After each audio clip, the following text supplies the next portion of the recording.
손흥민 선수가 그 위치에 있더라도 볼이 들어오지 않는데도 불구하고 계속 페리시치 쪽으로 연결. 페리시치, 페리시치, 페리시치. 아니 페리시치가 무슨 메시도 아니고. 자, 2023년 새해 첫날, 자, 토트넘 에스턴 빌라 홈으로 불러들여서 경기하고 있습니다. 전반전 끝이 났고요. 자, 손흥민 선수 선발로 나와서 뛰고 있는데 전반전 좀 짚고 넘어가야 될 부분 몇 가지만 살짝 언급을 하고, 네, 또 후반전 경기를 볼 텐데 일단 가장 핵심적인 거, 전반 18분 손흥민 선수가 마스크를 벗어 던졌다는 거죠. 약간 좀 볼을 뺏기는 실수가 있었습니다. 그 뒤에 팀이 위기 상황에 처할 뻔했는데 다행히 손흥민 선수가 다시 볼을 탈취하면서 막아는 냈지만, 아무래도 경기를 좀 정상적으로 하는 데 좀 방해가 되니까 마스크를 벗어 던졌습니다. 그러면서 그 뒤로 계속 마스크 없이 손흥민 선수가 전반전을 뛰었고요. 후반전도 계속 그럴지 아니면 착용할지 모르겠습니다만. 자, 그리고 전체 이 토트넘 같은 경우에는 그 손흥민 선수가 마스크 벗어 던진 무렵까지 케인 선수가 볼 터치가 한 번도 없었어요. 많이 봉쇄가 됐던 거죠. 그러니까 에스턴 빌라가 원정이기도 하거니와 수비 숫자를 굉장히 많이 두면서 대놓고 역습축을 하고 있기 때문에 토트넘이 공을 앞쪽으로 전진을 시켰을 때조차도 의미 있는 슈팅할 수 있는 지점까지 잘 도달이 안 되면서 굉장히 힘든 경기를 전반전 내내 했습니다.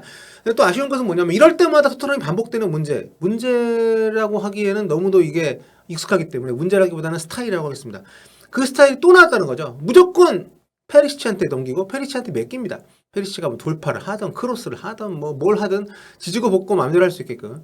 그러니까 제가 전반전 입중계하다가 뭐 리오넬 페리시치야? 뭐 이렇게 말씀을 드렸을 정도로 페리시치 쪽에서 일단 어떻게든 해결을 해줄 거라는 믿음을 가진 사람들처럼 모두가 페리시치한테 넘겨주고 페리시치가 거기서 이제 반대쪽 넘겨주고 이런 패턴이 너무도 정형화되어 있기 때문에 요게 너무 아쉽고요. 그 와중에 또 경기 전반전 종료 휘슬이 울리고 나서 페리시치가 손흥민한테 뭐라고 좀 한마디 하는 그림이 잡혔는데 뭘 잘했다고 짜증을 내는지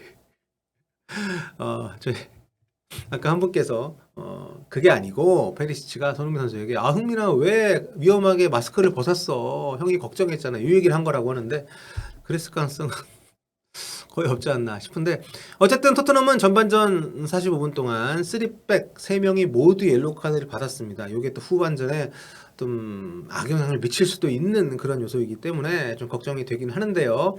전체적으로 좀 선수층이 많이 열버진 상태 토트넘, 특히 쿠루셉스키도 부상으로 완전히 지금 명단에 들지 못하지 않았습니까? 자, 후반전에 어떤 카드, 어떤 변화, 또 어떤 움직임으로 승점을 노릴 것인지 계속해서 살펴볼게요. 아이고, 자, 경기 깝깝합니다. 토트넘이 후반전에 골을 더 추가로 내주면서 0대2로 완패를 했습니다. 에스턴 빌라를 상대로. 자, 하프타임 토크에서 제가 궁금해했던 손흥민 선수가 과연 후반전에도 마스크를 벗고 나올 것인가 계속 벗고 뛰었습니다. 정말 그만큼 간절했고 자신의 어떤 골에 대한 어떤 의욕, 또 팀 승리에 대한 어떤 책임감 이런 것들이 굉장히 뒤섞여 있었던 손흥민이었는데 오늘 손흥민 선수 컨디션은 결코 나쁘지 않았습니다. 움직임도 좋았고 하지만 그 움직임을 받쳐줄 수 있으면 볼 투입이 거의 없었어요. 경기 막판에 볼 이어받는 과정에 실수가 살짝 있었던 것을 제외하면은 대체로 손흥민 선수의 움직임은 나쁘지 않았습니다. 근데 결국 이팀 스포츠잖아요. 아무리 날고 기어도 연결이 들어오질 않으면 할 수 있는 게 별로 없습니다. 그리고 뭐 골뿐만 아니라 전체적으로 뭐 본인이 리턴 파스를 받기 위해서 준 볼을 동료 선수가 자기에게 주지 않고 케인에게 주려고 한다거나 페리시치한테 빼버리거나 이런 상황들이 나오면서 제가 오죽하면 전반전 후반전 페리시치가 그 볼을 받아서 손흥민 선수에게 내주지 않고 케인에게 내줄 때 횡령 패스라는 말을 제가 썼는데, 아니 리턴을 해줄 걸 기대하고 준 볼을 왜 그걸 돌려서 줍니까? 그리고 그것뿐만 아니에요. 손흥민 선수의 움직임. 그러니까 우리가 알고 있는 세계 모두가 알고 있는 손흥민의 강점. 가속도가 붙어 있을 때 손흥민은 누구도 쉽게 잡지 못합니다. 손흥민 선수가 그렇게 몸에 가속을 붙여서 달려가는 순간에 볼이 안 들어와요. 속도가 붙어 있을 때 손흥민 선수를 향한 패스가 거의 들어오질 않습니다. 그리고 손흥민 선수가 대부분 볼을 잡는 상황은 서 있을 때, 골문을 등지고 있을 때, 그리고 볼의 위치도 패스의 위치도 발밑으로, 공간이 아니라. 그러니까 손흥민 선수가 할 수 있는 가장 장기 그런 것들이 결코 살아날 수가 없는 경기 흐름이 계속 이어졌기 때문에 일단 손흥민 선수 중심으로 보자면 손흥민을 활용할 수 있는 공격 루트 개발은 여전히 안 되고 있다. 개발할 생각이 없는 것 같다. 그러니까 왜 이런 얘기를 계속 하냐면 페리시치는 좋은 선수예요. 월드컵 때도 이번에 입장이 됐습니다만 능력이 있고 이날도 뭐 좋은 장면, 좋은 시도 있었는데 과연 토트넘이라는 팀이 중앙에서 좀 막힌다 싶으면 무조건 페리시치한테 볼을 빼주는 것으로 해결하려고 해야 되는 축구를 하는 게 맞느냐는 거죠. 오늘 경기를 놓고 봤을 때 지금 메잘라처럼 손흥민 선수 쓰고 있잖아요.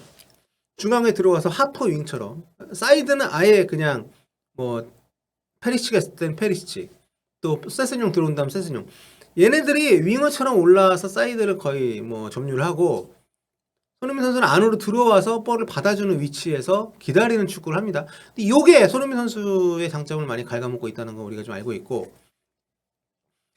거기에 넘어서 계속 손흥민 선수가 그 위치에 있더라도 볼이 들어오지 않는데도 불구하고 계속 페리시치 쪽으로 연결. 페리시치. 페리시치가 무슨 메시도 아니고 페리시치한테 맡긴다고 무조건 해결이 되는 것도 아니고 오늘 같은 경우 특히 많이 답답했었는데 그런 패턴을 계속 좀 견지를 하다 보니까 해법을 찾지 못한 채로 계속 끌려다니다가 상대 역습 맞고 실점하고 역습 맞고 실점하고 상대 밀집 수비에 계속 고전하다가 0대2로 끝이 나버렸죠.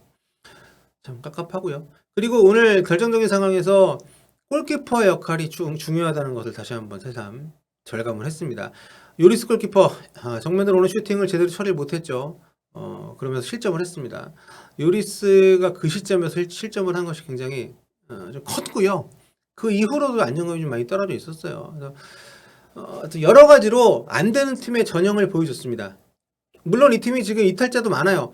특히 공격 쪽에서 히샬리송, 모우라, 장기 부상 빠져 있죠. 오늘 클루셉스키도 부상 때문에 명단 제외가 됐습니다. 경기장에 와가지고 관전을 했는데 화면 잡혔으니까 명단 제외가 됐고 현지 보도를 보니까 내일 이제 정밀 진단을 해서 얼마나 쉬어야 되는지를 본다고 하는데 물론 이탈자가 많은 것은 사실입니다만 뭐 있는 선수들 다 임대 보내고 영입 덜하고 이런 문제는 일단 뭐 차치하더라도 기존에 있는 선수들의 활용조차 너무 좀 아쉽지 않나. 특히 수비 쪽에 있어서 그렇고 양쪽 측면에 있어서 그렇고 계속해서 매 경기 부진한 선수들을 반복해서 기용을 한다거나 오늘 같은 경우에는 뭐 다이어나 로야를 선발해서 뺐지만 로야 같은 경우에는 결국 교체 1순위로 들어와서 뛰는 모습을 보면서 좀 이해가 안 가더라고요. 아니 저게 과연 맞는 선택이고 저럴 수밖에 없는 것인가? 왜 변화를 상대가 예측할 수 있는 선택만 하는 것인가? 이 부분에 대한 아쉬움이 계속 있었고요. 그리고 해리케인 물론 해리케인은 토트넘 팬이라면 욕하면 안 되죠. 예, 토트넘 팬이신 분이 계시다면 늘 팀이 어려울 때 해결해주는 선수이기 때문에 근데 오늘 정말 뭐 볼터치 후반에도 많지 않았었고요. 본인에게 왔던 기회들 수비 벽에 둘러싸여 있었기 때문에 잘 살리지 못했지만 그럴 경우에 본인이 좀 미끼 역할을 하면서 수비를 좀 끌어내는 플레이를 좀 해줬으면 좀 도움이 됐을 것 같은데 그런 모습도 오늘은 굉장히 저조했습니다. 그래서 전체적으로 팀의 어떤 네트워킹이 끊어진 상황에서 서로가 서로를 도울 수 있는 그런 역할들을 잘 해주지 못했고요. 특히 그나마 활발히 움직이는 동료들을 발견하지 못하는 볼을 가졌을 때 그러면서 볼을 계속 좀 쟁여놓고 있는 과정에서 속도가 붙은 상태로 상대 수비 뒷공간에 들어가던 몇몇 선수들의 움직임들이 제대로 발견이 안 됐고 거기에서 그나마 기대할 수 있었던 공격 기회가 살아나지 못했기 때문에 토트넘은 완전히 뭐 졸전 끝에 졸전 어떻게 이런 축구를 할 수 있나 싶은 그런 축구를 매 경기 하면서 오늘 또다시 또 선제골 내주면서 결국 패배를 하게 됐습니다. 순위표 보시면 이제 5위로 떨어졌어요. 네, 5위로 떨어졌고요. 탑4에 있으면 범죄입니다. 지금 이런 축구를 하는 팀은 저는 그렇게 생각합니다. 이제야 탑4에서 밀려난 게 신기할 정도인데 아무튼 손흥민을 그런 식으로 쓰지 말라는 거죠. 콘테 감독. 네. 페리시치를 중용하고 뭐 애용하는 것은 뭐 그럴 수 있다 치더라도 손흥민의 장점을 죽이면서까지 그런 축구를 하는 것이 과연 맞느냐. 손흥민이 스피드가 붙지 않은 상태에서 또 공간이 아닌 손흥민의 발밑으로 오는 패스만 받아가지고 뭘 해야 되느냐. 뭘 할 수 있겠느냐. 그 부분에 대한 저는 고민이 토트넘 좀 더 가장 우선적으로 해줘야 된다고 보고요. 그렇지 않고서 토트넘은 이제 내려갈 길만 남았다. 오늘 수비하는 거 보십시오. 깝깝합니다. 자, 토트넘과 에스턴 빌라의 2023년 첫 경기 입중계 하면서도 정말 끔찍했는데 첫 후투크도 참 이렇게 암담하게 매듭을 짓겠습니다. 자, 손흥민선수 우리가 응원 많이 보내주십시다. 오늘 그래도 처음으로 본인이 큰 맘 먹고 경기 중에 자신이 약간 실수가 있었을 때 마스크 벗어 던지고 그 뒤로 마스크 안 띄고 남은 시간 다 뛰었잖아요. 많이 응원해주고 본인의 그 다짐들 우리 팬들이 좀 더 힘을 실어주면서 빨리 이전 폼을 되찾을 수 있기를 기대를 해봅시다. 지금까지 볼리TV였습니다. 다음 시간에 뵐게요. 볼바.